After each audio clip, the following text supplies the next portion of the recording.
Medieval couples thought they were safe behind closed doors, but they were dead wrong. The church had spies everywhere recording intimate details that would horrify modern couples. What they discovered in one particular bedroom led to the most shocking punishment in medieval history. But it wasn't what you think. The medieval church had some pretty intense opinions about sex, and let me tell you, they weren't shy about sharing them with everyone. Marriage wasn't just a ceremony with cake and dancing. It was literally sacred, blessed by God himself. This meant any hanky-panky outside those holy bonds was considered a direct slap in the face to the Almighty. But here's where it gets really specific. The church didn't just say no sex before marriage and call it a day. Oh no, they had a whole playbook. Sex was meant for one thing only, making babies. That's it. If you were getting frisky for any other reason, even within marriage, you were treading into sinful territory. It's like having a kitchen knife that you're only allowed to use for cutting bread. Use it for anything else? You're in trouble. Think your local homeowners association is strict? The medieval church makes them look like amateur hour. These religious authorities had their fingers in every aspect of daily life, acting like the ultimate moral watchdogs. They didn't just suggest how people should behave, they demanded it. Here's something that'll blow your mind. Some church doctrines actually prescribed specific days and times when married couples could have sex. Talk about micromanaging. Certain religious holidays were off limits, fasting periods were forbidden, and don't even think about it during Lent. It was like having a spiritual calendar that controlled your bedroom activities. Sexual purity wasn't just about your relationship with God either. Your reputation, your family standing in the community, your future marriage prospects, everything hinged on keeping things clean. One slip-up could destroy your social standing faster than a bad Yelp review destroys a restaurant. The really wild part? Religion was so deeply woven into medieval life that violating these sexual codes didn't just affect you spiritually. We're talking personal shame, public humiliation, and social consequences that could last a lifetime. Your neighbors, your employer, your extended family, everyone would know and everyone would judge. But the church wasn't content to just preach from the pulpit and hope people listened. They had a whole system in place to catch rule breakers, and trust me, they took their job seriously. When I say they went insane over sexual misconduct, I mean they built an entire enforcement network that would make modern surveillance systems jealous. Now, you might wonder exactly how they managed to keep tabs on everyone's private business and what happened when they actually caught someone in the act. The medieval church didn't just preach about morality from the pulpit. They had eyes and ears everywhere like the world's first surveillance network, except instead of cameras, they used nosy neighbors and confessional booths. Priests wore multiple hats in those days. One minute they're blessing your bread, the next they're investigating why you and Margaret from the market were spotted behind the mill at midnight. Talk about job versatility. These religious leaders walked a fine line between keeping confessional secrets and stepping in when community morals were at stake. But here's where it gets really interesting. The church created something called consistory courts, basically religious tribunals that handled sexual misconduct cases. Think of them as medieval moral police, complete with their own judges, procedures, and punishments. These courts weren't some rare occurrence either. Historical records show documented cases of church penalties for sexual sins dating back to the 12th century. The community surveillance system worked better than any modern neighborhood watch program. Everyone was watching everyone else, and reporting back to church authorities was practically a civic duty. Your baker knew your business. Your blacksmith knew your secrets. And somehow, the priest always found out. Well, there was actually a spiritual reason behind all this nosiness. Church leaders genuinely believed that unchecked carnal sins could invite divine wrath upon entire communities. One couple's passionate mistake could theoretically doom the whole village to plague, famine, or worse. Makes you understand why they took it so seriously, right? The network of informants wasn't officially organized, but it functioned like clockwork. Medieval communities were tight-knit by necessity. Everyone depended on everyone else for survival. This closeness meant privacy was practically non-existent. If you sneezed in the morning, half the village knew about it by lunch. And the weird part is, people actually cooperated with this system. They'd voluntarily report their neighbors' indiscretions, believing they were protecting their community from God's anger. It was like having a moral police force that policed itself. Church authorities kept meticulous records of these cases too. They documented everything: names, dates, circumstances, witnesses. Some of these records still exist today, giving us a fascinating glimpse into medieval bedroom politics. Then there's the matter of what happened when someone actually got caught. The church had developed an elaborate system of public shame and punishment that would make modern social media cancel culture look tame by comparison. But the real question is, what exactly did these punishments look like? Getting caught in the act meant you weren't just dealing with an angry priest muttering Latin under his breath. Oh no. Medieval communities turned sexual punishment into the ultimate neighborhood block party. Except you were the unwilling entertainment. Local tribunals popped up faster than gossip at a church social. These weren't your typical courthouse affairs with boring legal procedures. Think more like a twisted game show where everyone knew the contestants were going to lose spectacularly. The whole point? Make the punishment so embarrassing that even thinking about fooling around would make people break out in cold sweats. Picture this. You're dragged through the village square while everyone you've ever known points and whispers. Your baker, your neighbor, that guy who sells you eggs every Tuesday, they're all getting front row seats to your personal nightmare. Medieval folks didn't have Netflix, so public shaming was basically premium entertainment. The stocks were like medieval social media, designed to broadcast your mistakes to absolutely everyone. But here's where it gets really creative. Some communities used something called the scold's bridle, which was essentially a metal cage for your head with a spike that prevented you from talking. Imagine trying to explain that fashion choice to your mother-in-law. Towns would literally ring church bells to announce punishment time. Not for calling people to prayer, for calling people to come watch someone get thoroughly humiliated. It was like medieval Instagram notifications, except instead of double tapping, people showed up with rotten vegetables. The beautiful irony? These public spectacles were supposed to discourage sin, but they probably gave half the village ideas they never would have thought of otherwise. Nothing advertises forbidden behavior quite like making a huge public fuss about it. But wait, there's more twisted genius to this system. The punishment wasn't just about the person who got caught, it was about terrorizing everyone else into behaving.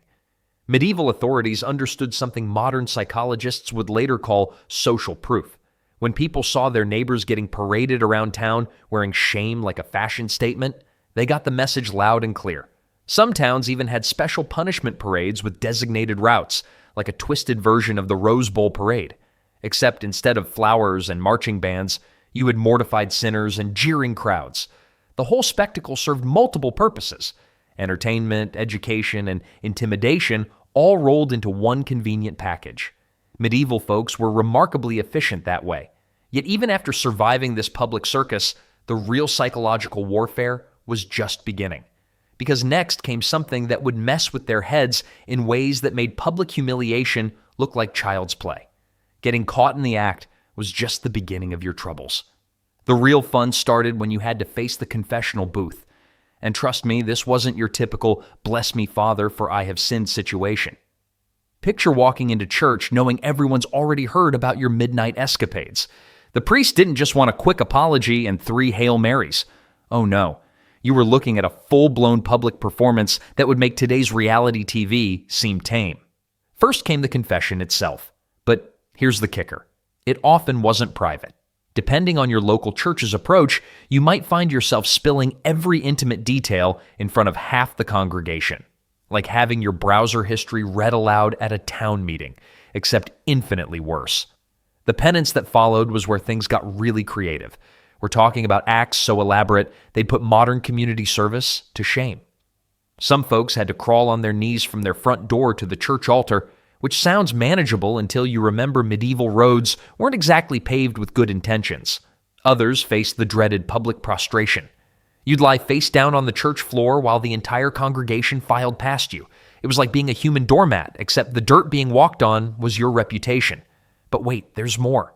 Some penitents had to wear special clothing marking them as sinners. Think Scarlet Letter, but medieval style. These outfits were about as subtle as a neon sign saying, "I got frisky outside marriage." The duration of penance could stretch for months. Yeah, months. Some records show people performing weekly acts of contrition for an entire year. One documented case from 12th century England involved a couple who had to publicly fast every Friday for 6 months while standing outside the church during Sunday Mass. And here's what really gets me. The church kept detailed records of these punishments.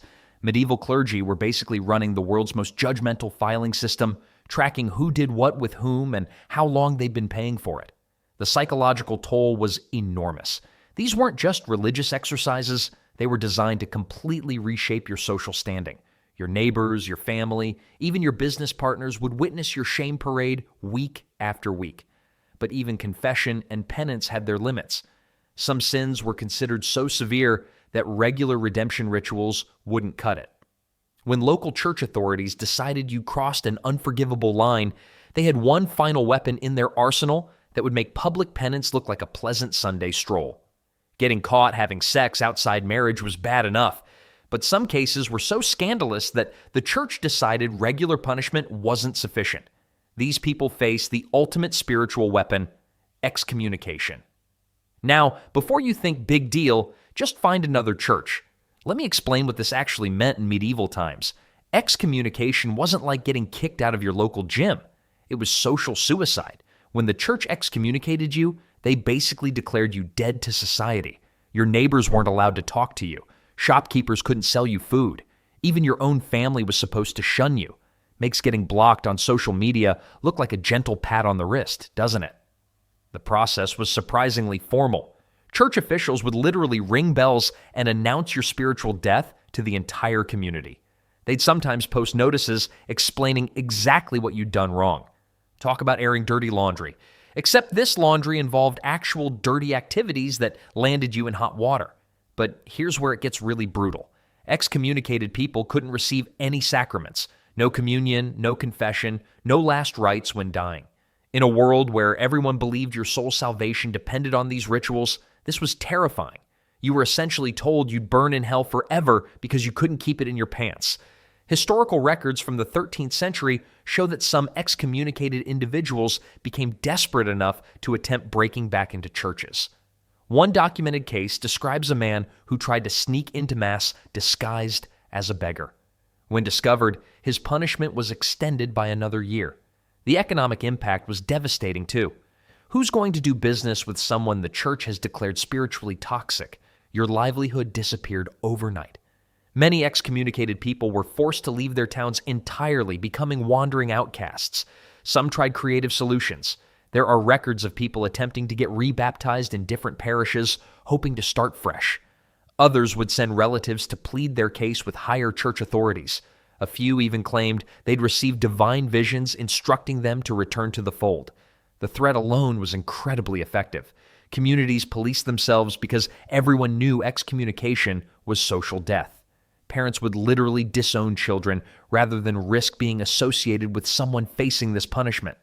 Well, not everyone who got caught faced excommunication. The church had other creative ways to make people pay for their sins. Some punishments involved much more than just staying home from Sunday service. When confession and public humiliation weren't enough to satisfy the church's hunger for justice, they pulled out the big guns. Pack your bags, sinner. You're going on a trip. Medieval pilgrimages weren't exactly your modern vacation to Disney World. These were grueling, months-long journeys to distant holy sites that made a cross-country road trip with screaming kids look like a spa day. The church figured if you were going to sin with your body was going to pay the price. Picture this. You get caught in a compromising position behind the blacksmith shop. Next thing you know, some stern-faced priest is handing you a walking stick and pointing toward Canterbury. Or worse, Jerusalem. That's like being told to walk from New York to California, except with medieval roads that were basically glorified mud tracks and bandits who'd steal your shoes. But here's where it gets interesting. The church wasn't just being cruel for fun. They genuinely believed physical suffering purified the soul. Walk 500 miles with blisters on your feet while contemplating your sins? That's premium spiritual cleansing right there.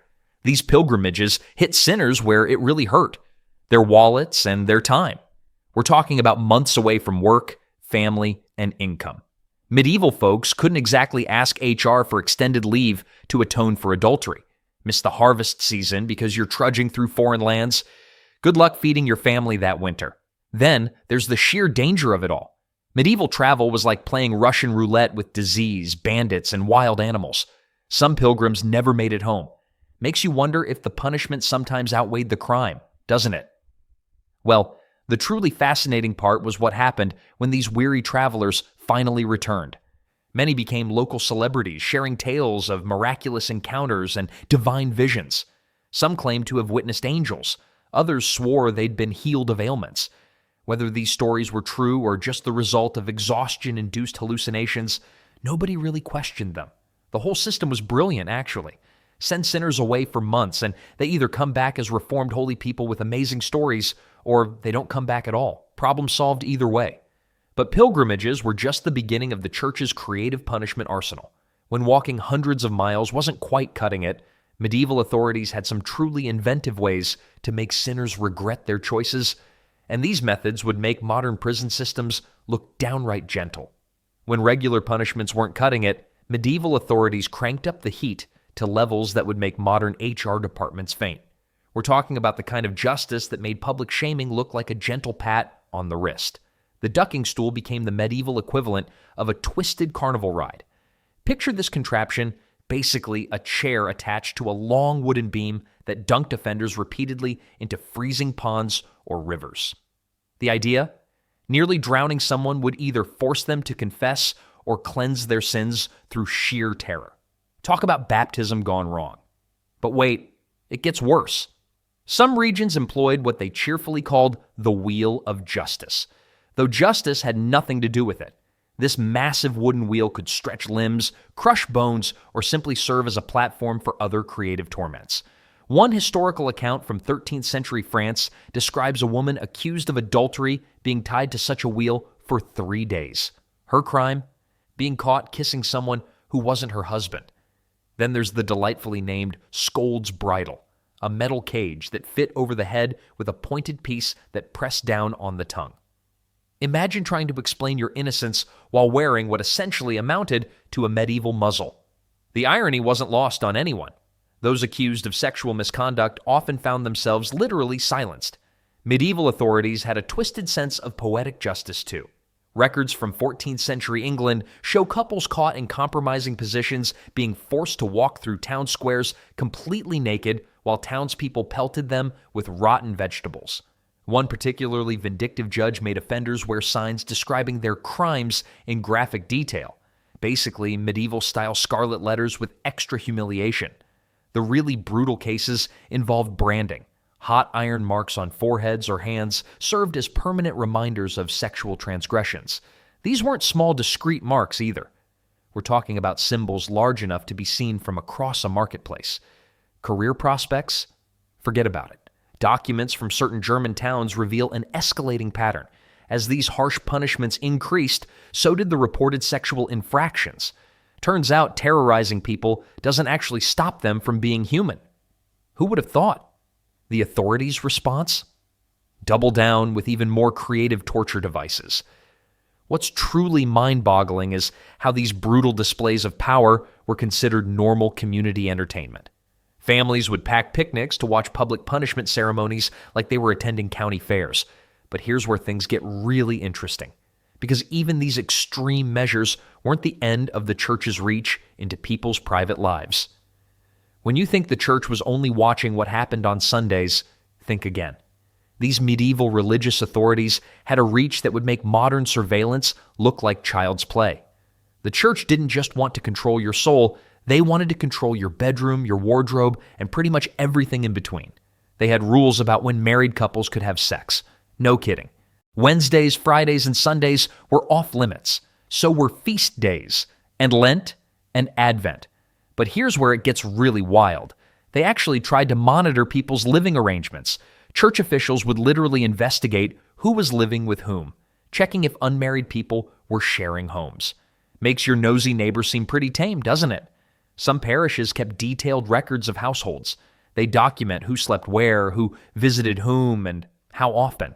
These weren't just casual observations either. We're talking about systematic record keeping that would make a modern data analyst jealous. Well, the justification was always the same: preventing sin before it happened. The church believed that temptation was like a contagious disease. put unmarried people in close quarters, and boom, moral catastrophe waiting to happen. Then there were the dress codes. Women's necklines were scrutinized more intensely than airport security checks luggage today. Too much ankle showing? Potential scandal. A glimpse of collarbone? Practically an invitation to sin, according to church doctrine. And the weird part is how they enforced this stuff. Some regions had appointed moral inspectors who'd make random house calls. These weren't friendly social visits either. They'd check sleeping arrangements, examine clothing, and ask uncomfortable questions about personal habits. But why go to such extremes? The church genuinely believed that controlling private behavior would guarantee divine protection for entire communities. Think of it like a medieval insurance policy: keep everyone morally pure and God won't send plagues, famines, or invasions. Religious orders took this even further. They dictate not just who could marry whom, but when, where, and under what circumstances. Some monasteries required detailed confessions about thoughts and dreams. Yes, they wanted to control what happened in your sleep too. The documentation from this period is staggering. Hundreds of manuscripts detailing personal lives, private conversations, and intimate relationships. It's like medieval Facebook, except run by celibate monks with serious boundary issues. This constant oversight created a society where privacy was practically non-existent. Every action was potentially scrutinized, every relationship analyzed for moral compliance. The parallel to today's debates about religious extremism and privacy invasion is downright eerie, but even this level of control had its limits.